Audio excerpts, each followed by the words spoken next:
Jejak gaib alam Merapi. Gunung Merapi, sebuah mahakarya dari Sang Maha Pencipta yang berdiri kokoh dengan keagungannya. Ini kedua kalinya aku mencoba mendaki gunung ini. Setelah sebelumnya aku gagal karena sebuah gangguan yang membuatku tersesat ke sebuah desa gaib.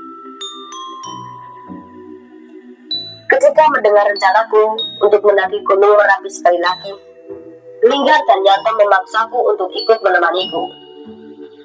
Mereka merasa bertanggung jawab membawaku ke puncak gunung ini. Linus, nih pegang. Sebuah HP dan handphone satelit diserahkan Linggar kepadaku. Oh iki, lihat banget kalian. Tanyaku sedikit heran. Please, pegang wae. Kamu kan sensitif. Jadi, kalau amit-amit terjadi apa-apa, kita nggak akan kehilangan kamu lagi. Lihat nih, aku sama Linggar juga pegang. Ucap Linggar meyakinkanku. Wah, perhatian banget kalian. Tenang aja, aku udah semakin memperdalam ilmu batinku. Harusnya kali ini tidak ada halangan yang berarti. Balasku mencoba menenangkan mereka berdua. Iya, kita percaya kok. Tapi dari kejadian dulu kami belajar, tidak satupun gunung yang kita bisa remehkan. Semudah apapun pendakiannya, kita harus siap sesuai prosedur. Jelas Yanto. Kami tidak memperpanjang perbincangan kami dan segera melakukan registrasi di pos dan mulai memasuki jalur pendakian. Terlihat juga beberapa pendaki mendahului kami. Sepanjang awal pendakian, kami membicarakan tentang masa lalu kami semasa kuliah. Ternyata, walaupun sudah berpisah, mereka masih sering janjian untuk melakukan pendakian. Namun, sudah tidak se ekstrim dulu. Selangkah demi selangkah, kami lalui. Kondisi jalur pendakian Gunung Merapi memang didominasi dengan jalur yang menanjak dan bebatuan. Kami sampai di shelter pertama saat maghrib, walaupun belum terlalu lelah. Kami tetap berhenti untuk menyempatkan waktu untuk beristirahat dan menunaikan kewajiban kami sebagai makhluk ciptaan yang maha kuasa. Matahari mulai terbenam, langit pun mulai terlihat gelap. Kami melanjutkan perjalanan dengan penerangan dengan lampu senter. Selama perjalanan, tidak ada halangan yang berarti. Setelah melewati pos pertama, Linggar berjalan di depanku terlihat terhenti. Memang dari tadi aku merasa ada yang aneh. Tidak mengapa sepanjang jalan terasa sepi. Tidak ada suara jangkrik atau binatang malam maupun pendaki lain. Linggar, kenapa berhenti? Tanya Yanto memastikan keadaan Linggar di tempat. Itu apa Linus? Ucap Linggar dengan suara yang bergetar. Aku berlari menyusul Linggar. Rupanya, di hadapan Linggar berdiri sesosok makhluk hitam besar membelakangi kami. Ia menoleh dan memamerkan matanya yang merah dan tahinya yang keluar dari mulutnya. Segera aku mengambil posisi terdepan dan mendahului Linggar dan mendekat ke makhluk itu. Namun, makhluk itu menghilang tanpa jejak seperti asap. Linus, gimana? Linggar menanyakan kondisi di depan padaku. Gak apa-apa. Mungkin cuma penunggu hutan ini. Jawabku yang memang belum tahu persis tentang apa yang aku lihat. Kami melanjutkan perjalanan. Namun, entah mengapa aku terasa setelah kejadian tadi, jalur yang kami lewati semakin gelap. Lebih gelap dari biasanya. Bahkan, senter kami pun tidak dapat menerangi seluruh jalan. Linus, Benar ini jalannya? Tanya Linggar yang masih mengikutiku dari belakang. Harusnya benar. Tok, dari tadi nggak ada jalan lain, jawabku. Walaupun jalan yang kami lewati sudah sesuai rute, namun entah mengapa kami terhenti di hadapan sebuah hutan tanpa ada jalan setapak seperti biasanya. Enggak, jalan setapak habis di sini.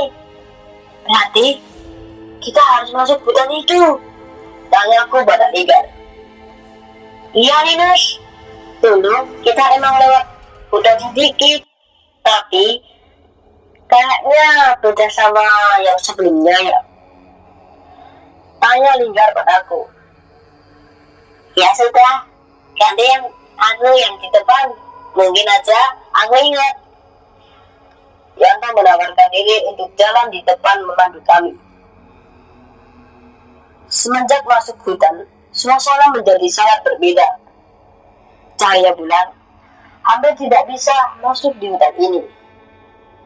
Hanya penerangan senter kamilah yang membantu kami untuk mencari jalan. Kami berjalan menelusuri gelapnya hutan. Tapi entah mengapa perjalanan kami terasa lama sekali tanpa ada tanda-tanda ujung dari hutan ini. Linus, kamu gak merasa ada yang aneh? Tanya Linggar padaku. Iya, kita udah jalan lama banget. Tapi kenapa gak ketemu ujung dari hutan ini ya? Aku setuju dengan pernyataan Linggar padaku.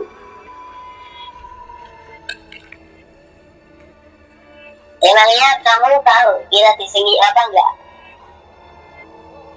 Kali ini Yanto memastikan kepadaku. Kalau ada yang iseng, kita pasti sadar. Tapi memang aneh. Di gunung yang biasanya banyak makhluk gaib, di hutan ini malah tidak ada sama sekali. Ceritaku pada kedua temanku itu. Kami menyudahi perbincangan kami dan mulai melanjutkan perjalanan lagi. Entah berapa jam perjalanan hingga lampu senter kami mulai meredup. Saat diselimuti rasa lelah, kami mulai merasa gelisah. Angin dengan berhembus merubah suasana hening ini menjadi semakin mencekam. Api! Itu ada api, Linus! Ucap Yanto yang melihat sepercik cahaya dari dalam hutan yang masih cukup jauh. Kami merespon ucapan Yanto dan mempercepat langkah kami. Yanto, tunggu! Semakin dekat dengan nyala api, mulai mencium bau cukup aneh. Kenapa Linus? Tanya Linggar. Bau melati, hati-hati, jawabku dengan singkat. Terlihat mereka memahami maksudku dan mulai melangkah dengan hati-hati. Saat kami mulai dekat, aroma melati itu semakin pekat. Cahaya api yang kami lihat semakin dekat. Namun bukannya berasal dari api unggun, rupanya api itu berasal dari beberapa batang lilin yang di tengahnya terdapat kemenyan dan disusun seperti sesajen. Linus, apa ini? Yanto merasa takut dan terjatuh ke tanah. Ini ritual klinik. Berarti seharusnya ada pelakunya di sini. Aku menoleh sekeliling. Namun hutan ini terlalu gelap. Sebelum sempat menemukan sesuatu, terdengar langkah kaki mendekat dari balik cahaya lilin tersebut. Dari dalam kegelapan, terlihat sesosok makhluk kurus berambut panjang, merayap menjilati buah bunga yang disesajikan di sana. Seolah menyadari kehadiran kami. Ia menengadahkan kepala dan melirik kami dengan matanya yang hitam. Apa itu Linus? Teriak Yanto yang ketakutan. Demi Astu, tapi pasti ada yang memanggil makhluk itu ke sini. Lebih baik kita pergi, ucapku pada Ligar dan Yanto. Belum sempat melangkah, terdengar suara sesosok dari belakang makhluk itu. Sampai Rai Saruko. Yang artinya, kalian tidak bisa pergi. Saat ini, aku mulai merasa bahaya. Demit-demit yang aku lihat sepanjang jalan, bahkan yang memakan sesaji itu, belum ada yang membuatku gentar. Namun, saat suara itu terdengar, situasi di hutan ini berubah menjadi mengerikan.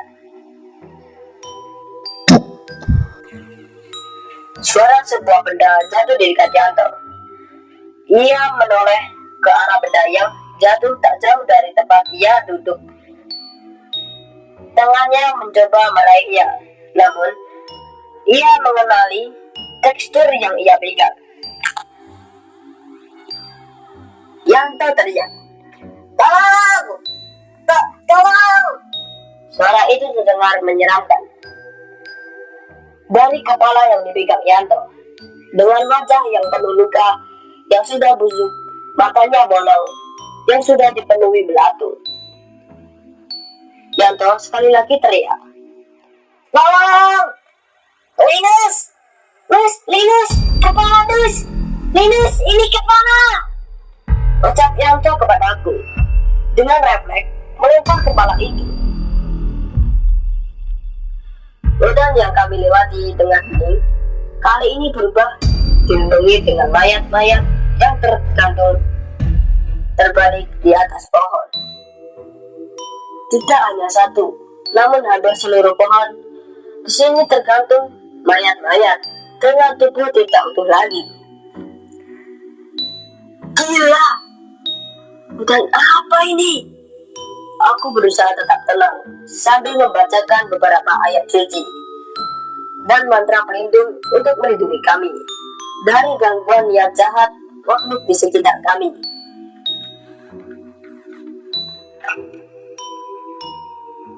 Keluar kamu, tunjukkan wujudmu. Pantangku kepada makhluk yang mengganggu kami. Bukannya menampakkan diri, makhluk itu malah menjauh.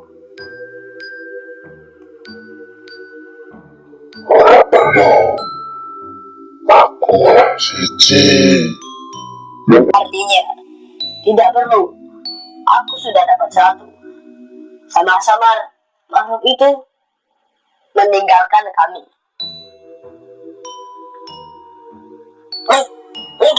Lingkar di mana? Tanyaku kepada Yanto dengan suara yang sedikit panik. Kami mencari sekeliling. Tadi dia ada di sini, tidak jauh dari kita. Kali ini dia semakin panik. Tidak sedikit pun petunjuk keadaan Ligar di dekat kami. Sebaliknya, mayat-mayat yang tergantung di dekat pohon mulai berjatuhan dan merayap ke arah kami. Tolong! Aku mencoba membacakan doa-doa untuk menenangkan mayat wanita yang merayap ke arahku. Namun, Yanto terasa panik karena puluhan mayat mendekat ke arah Yanto. Tolong! Linus! Tolong! Aku membatalkan niatku dan berlari ke arah Yanto. Dan menarik Yanto untuk berlari. Namun, mayat itu terus berjalan. Dan dari atas pohon.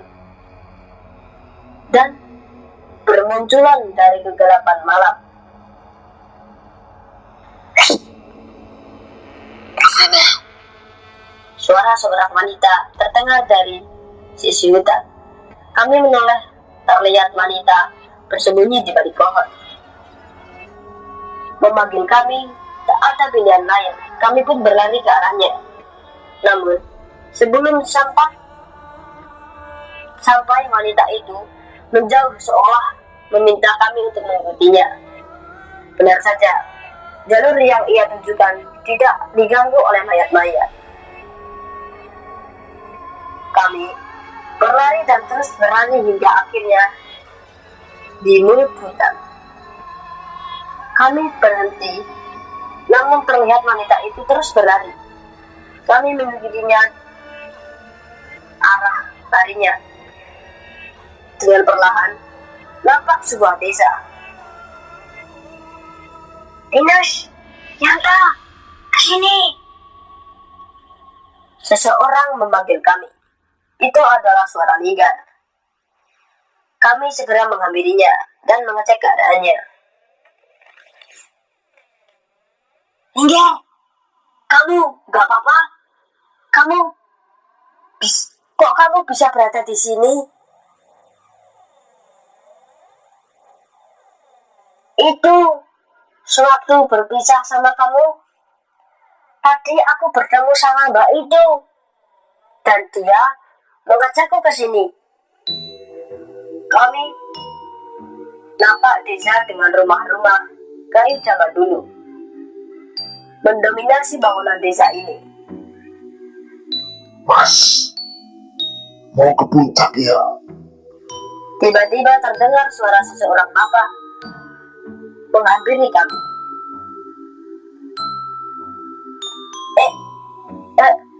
Iya Pak, bener ya jalurnya lewat sini? Aku menjawab pertanyaan bapak itu. Biasanya jarang ada yang lewat sini. Tapi saya juga heran, malam ini jadi banyak yang lewat desa ini ya. Bapak itu bertanya kembali. Aku menceritakan kejadian yang kami alami, termasuk makhluk yang mengganggu kami saat berjalan dari atas pohon. Bapak itu hanya menggerulkan kepala dan menunjukkan rasa simpatinya.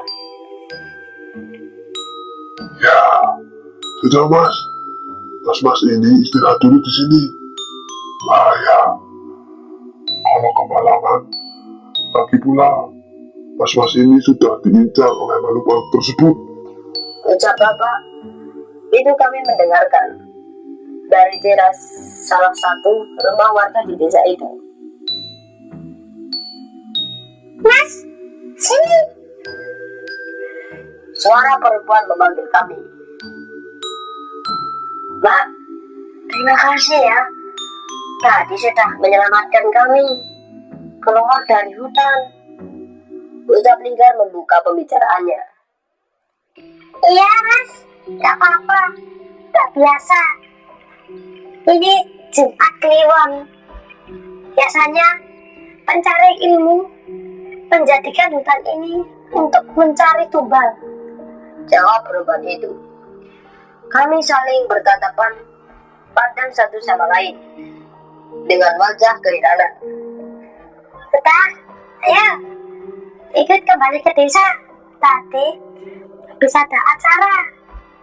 Tadi juga ada salah satu teman masnya pendaki juga mampir di desa ini.